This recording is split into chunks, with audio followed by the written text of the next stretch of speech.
Why is it so hard to give away money? An angry middle-aged man storms into the large, immaculate office and shouts, "Sebastian, get your ass in here, now!"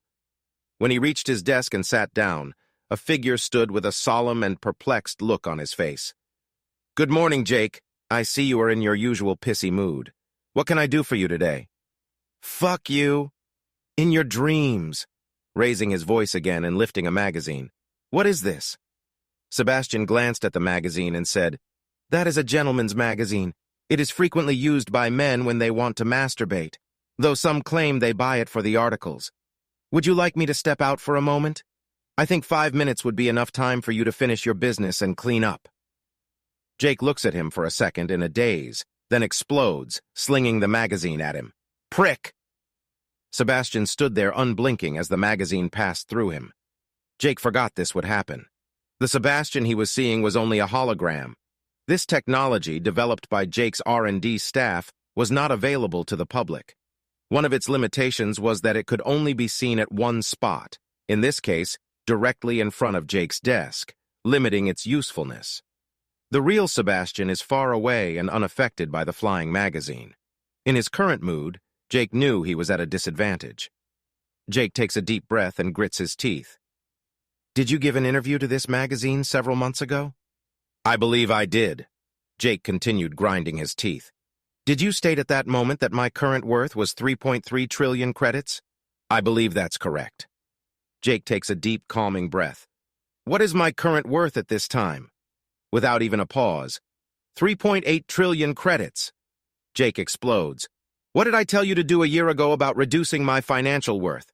How is going from 3.3 trillion credits to 3.8 trillion credits a reduction? Well, the rate of increase has been halved."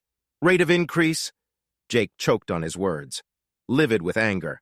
"How hard is it to give away money?" Sebastian looks at him as if he is looking at an idiot. In fact, giving away money is quite easy. Responsibly giving it away is exceedingly difficult. Jake is taken aback by the reply. "What do you mean?" "Simple. I can give money to anyone who asks. Criminal organizations, terrorist groups, and hostile nation-states are good examples. Is that what you want? Or would you rather have me vet requests and do due diligence before giving them funds? Even legitimate charities, NGOs, and philanthropic organizations can turn corrupt if you give them too much too fast." An enlightened Jake reflects for a moment and calms down. "Okay, my bad, I get it. Is there any way we can speed it up? Like funding more R&D, no matter how ridiculous it sounds? How about I buy a major professional sports league, then pay off everybody and shut it down? You know how much I hate professional sports." Sebastian sighs. As satisfying as that may seem, it would not make a big dent in your funds while making a large number of people mad at you. Don't you have enough enemies already? How did you become the richest person alive? It is quite obvious that you are oblivious to the workings of the world. In a small voice, "Well, it's your fault. If you weren't so good at running this company, I wouldn't be in this situation. I'm to blame because I run a successful company that is the envy of the world," said a shocked Sebastian. "Let's drop the subject for now. I'll put more staff on reducing your worth, but we can only do so much. We don't take legal tax breaks or write-offs. We donate to charities. We fund multiple NGOs. I'll look into setting up more anonymous philanthropic trusts." Jake mumbles, "Bullshit. Can't even give away money. What is the world coming to?" Sebastian ignores him and changes the topic. Being the sole owner of the most profitable company globally has its problems. "Sebastian, you said you had something else you wanted to talk about." Sebastian points to Jake's desk. "See that bottle on your desk?" Jake looks around on his desk and spots the bottle. Reaching down, he picks up what looks like a small pill bottle. In the bottle is a large pill. "What's this?" "That is the accumulation of years of research. The guys in R&D would like you to try it out." "Bullshit. You guys want me to be a guinea pig again." "So what? Has R&D ever caused permanent harm?" "Permanent harm? No. But they did cause temporary blindness, disgusting farts, my skin turned purple, and impotence, to name a few effects of their past experiments. And with that knowledge, they were able to fix everything, right? Besides, you don't entertain, so who is going to know about these little setbacks?" "Excuse me if I'm wary, considering your past experiments. What is this?" "As I said before, this is the accumulation of years of research. Remember those ridiculous research projects you insisted on funding? Nanites are one of them. Animal testing has shown considerable gains in improving and enhancing the body. However, we need a human to test the final enhancement. If we are successful, expect a vast improvement in your abilities. Looking at the contents of the bottle, is it that earth-shattering? Try it and find out. Jake opened the bottle, removed the pill, and looked at it with a raised eyebrow. This better be as fantastic as you say, or I'm going to be pissed. If my dick falls off, there will be hell to pay. When are you not pissed? Jake looks at the pill.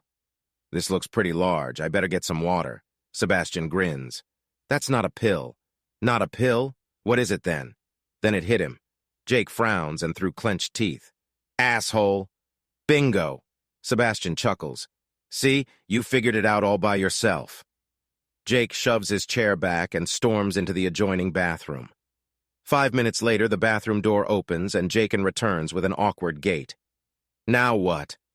We wait. If everything goes well, you will know something is happening. What do you mean, if everything goes well? You sure this has been tested? Sebastian said, We have tested it, and the R&D guys believe there is only a 40% chance of any serious side effects. 40%. Why didn't you tell me earlier? You didn't ask. Just as Jake was about to yell at Sebastian, he froze. Oh, shit. I'm going mad. There are voices in my head. This is great, an excited Sebastian said. Great, my ass. Didn't you hear what I said? There are voices in my head. What are the voices saying? A shaken Jake answers. Initializing systems, wait. Then a whole bunch of voices, neural net go, diagnostics go, communications go. The list keeps going on and on. Sebastian said calmly, Jake, calm down. You are not going mad. Those are the nanites setting up and configuring your body to host them. What do you mean host? Are these parasites? My body is tingling all over. My dick. Where's my dick? Jake reaches down and grabs his groin, ensuring that everything is still there. While the nanites raged through his body, it didn't feel like anything detrimental was happening to him. Still, everything felt weird and disorienting and forced him to close his eyes and calm his breathing. Deep down, Jake knew that Sebastian would never knowingly do something to harm him, but this feeling was just too overwhelming. Jake could hear Sebastian calling him, telling him to relax and listen to the voices in his head. Initialization complete. Do you wish to continue with the configuration? If you do not wish to continue, give a negative response, said a voice in Jake's head. No. What's happening? Jake, calm down, accept the nanites, trust me. Flushing nanites from the system, confirm with a positive response. Jake grits his teeth. No. Canceling flushing of the system. Do you wish to continue with the configuration? Yes. Sebastian, you better not screw me over. Selecting your AI assistant. What gender is your AI assistant? Male, he, him, female, she, her, neutral, they, them. Jake looked puzzled. Neutral? You selected neutral, is this correct? What the fuck? No, hell no. Selecting your AI assistant. What gender is your AI assistant? Male, he, him, female, she, her, neutral, they, them. Male. You selected male, is this correct? Yes. Please name your assistant. Hobart. Jake sniggers. You have selected Hobart as your AI assistant's name, is this correct? Sure thing. Hi, Jake, I'm Hobart, your assistant. I will now step you through the rest of your configuration, said Hobart in a pleasant male voice. You no longer have to verbalize your answers. I can detect your thoughts by reading your neural pulses. Can you read my mind? Not really, responds Hobart. If the query is for me or I am part of a conversation, I can interpret what is said. Over time, as I get to understand your habits and quirks, you might think I'm reading your mind at times, but I'm not. Can I turn you off? Yes. Just tell me to suspend to temporarily turn me off or terminate if you wish to shut down and flush the nanites from your system. If you wish to activate me after suspension, just say activate. Hobart, suspend operations. Suspending operations in 3, 2, 1. Hobart, are you there? Hello, Hobart, are you listening? How do I know you are not just pretending not to listen? Frustrated, Jake just has to accept that Hobart is suspending operations. Okay, Hobart, activate operations.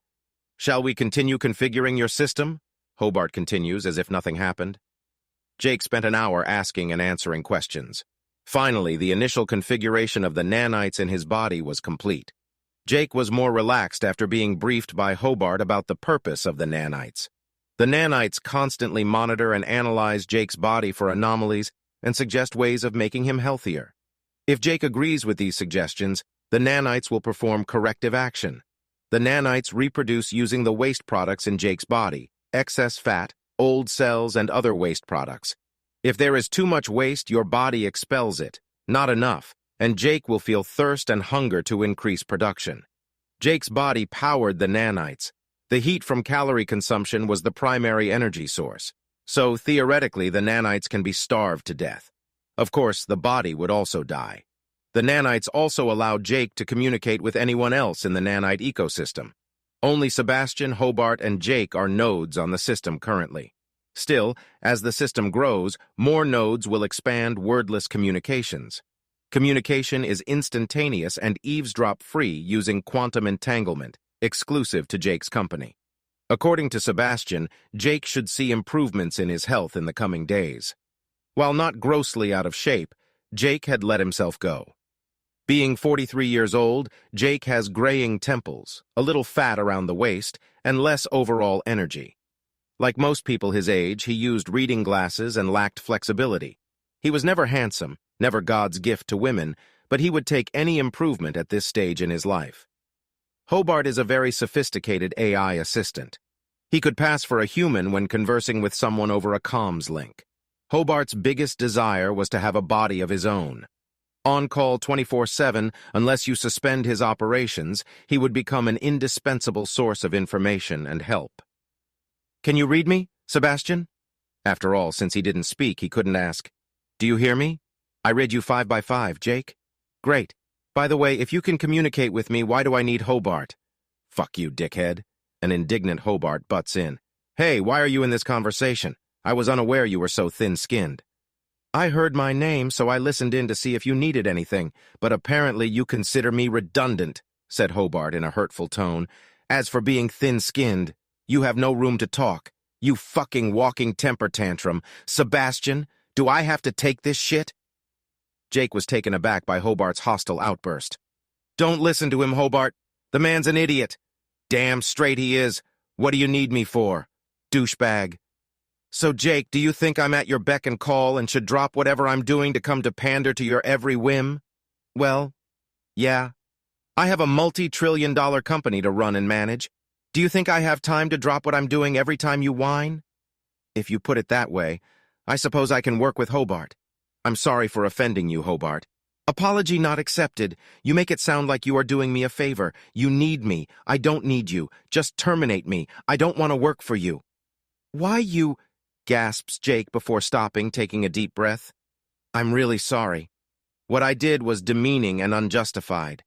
Please accept my sincerest apology and please continue working with me. I'll let you off this time, but understand this. I control your schedule and I'm privy to your secrets. That means I can make your life a living hell. I can find a doctor with the biggest hands to administer your prostate exam. I can have you assigned the middle seat on the worst airline. I can order the roughest toilet paper in the world for your bathroom. If you treat me right, I can obtain rare, hard-to-get items you crave, like those cards you collect. Do you catch my drift?" A cold sweat trickled down Jake's back as he said, "Prostate exam, middle airline seat, rough toilet paper? Does this guy have an ass fetish? Get your damn mind out of the gutter, you damn pervert. You treat me civilly and I'll deliver to you the finest service, okay?" "Got it. I'll be in your care from now on. Are you sure you aren't human?" "I'll take that as a compliment. Don't compare me with that half-baked AI crap that's commercially available. I'm the real deal. I can think for myself and fool any human I interact with." "Sebastian, why aren't we marketing this?" "Several reasons. Jake, first, you saw how you reacted when you first encountered Hobart. Can you imagine how the average citizen would respond? Second, we believe we should package the AI assistant with nanites. The third and most important reason, can you imagine what would happen to world economies if we unleashed such ground-shaking technology? You made that mistake once. Do you want to repeat it?" Jake became very gloomy. One bad decision. That one decision made him the most hated man in the world. He thought he would change the world for the better, which he did in the long run. But the immediate cost was a worldwide depression. Whole industries forced into bankruptcy, massive unemployment, and abject poverty for millions of once ordinary middle-class people. It took over a decade for the world economies to recover. Partially. It has been 20 years since that fateful decision. The economies are booming, and we avoided an environmental crisis. However, that one decision Jake made when he overruled Sebastian and made him release that technology tainted the company's reputation. Since then, Jake has deferred to Sebastian when it involves the company. He has no management role and stays out of any unilateral decision-making. Right now, he was the front man of the company with no real power. Sebastian runs the company and has an exemplary record of success. That decision is Jake's one weakness. All Sebastian has to do is mention that decision, and Jake shuts up.